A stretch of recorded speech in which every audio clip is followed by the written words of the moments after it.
গুচ্ছর standard আলাদা, ঢাবির একটা standard আছে, বুয়েটের একটা স্ট্যান্ডার্ড আছে, এগ্রির একটা স্ট্যান্ডার্ড আছে, গুচ্ছর একটা স্ট্যান্ডার্ড আছে। তো তুমি যদি সবগুলোকে একই কাতারে ফেলে একইভাবে হচ্ছে অ্যাপ্রোচ করতে চাও তাহলে তুমি হচ্ছে ধরা খাওয়া। সুতরাং তোমাকে যেটা করতে হবে ভাইয়া, যে ফিজিক্স পড়ার জন্য তুমি ফার্স্টে জিনিসটা করতে পারো, সেটা হচ্ছে সার সংক্ষেপ পড়তে পারো। তোমরা হচ্ছে ইসাক স্যারের বইতে যাবা। হ্যাঁ, ইসাক স্যারের বইতে গিয়ে তুমি দেখবা যে প্রত্যেক চ্যাপ্টারের শেষে একটা করে সার সংক্ষেপ দেওয়া আছে, এবং সার সংক্ষেপগুলোর মধ্যে অনেক ধরনের জিনিসপাতি থাকে। আমি কি কি থাকে আমি একটু বলি সংক্ষেপে।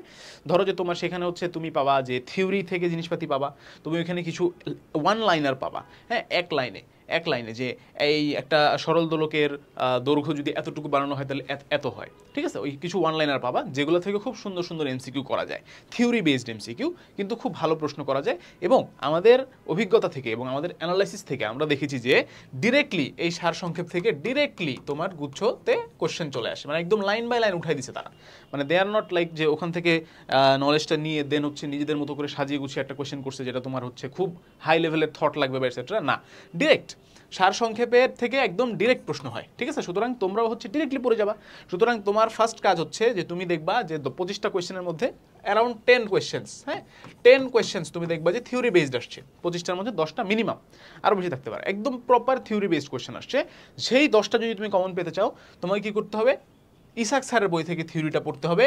আর থিওরি এখন এটা টোটালি ডিপেন্ড করে যে তোমার প্রস্তুতির উপরে। তুমি আগে থেকেই ধরো থিওরি মোটামুটি জানো এবং ইসাক স্যারের বইটা তোমার পড়া আছে।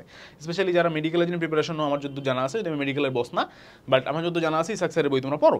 সুতরাং সেই বই থেকে তোমরা কি করবা, থিওরিটা যেহেতু তোমাদের পড়া আছে, সো তোমাদের অলরেডি ইনফরমেশন জানা আছে, প্লাস তুমি যদি ভাইয়া সার সংক্ষেপটা একদম ঝেড়ে ফেলবা, ঠিক আছে। যতবার পড়বা তত বেটার, ওকে। ডেলি একবার করে খতম দিবা পারলে, ওকে। তাহলে সার সংক্ষেপ এবং থিওরি এই ইসাক স্যারের বই থেকে মোটামুটি এই জিনিস থেকে তুমি 10টা কোয়েশ্চেন খুব সহজে ইজিলি কমন পাবা।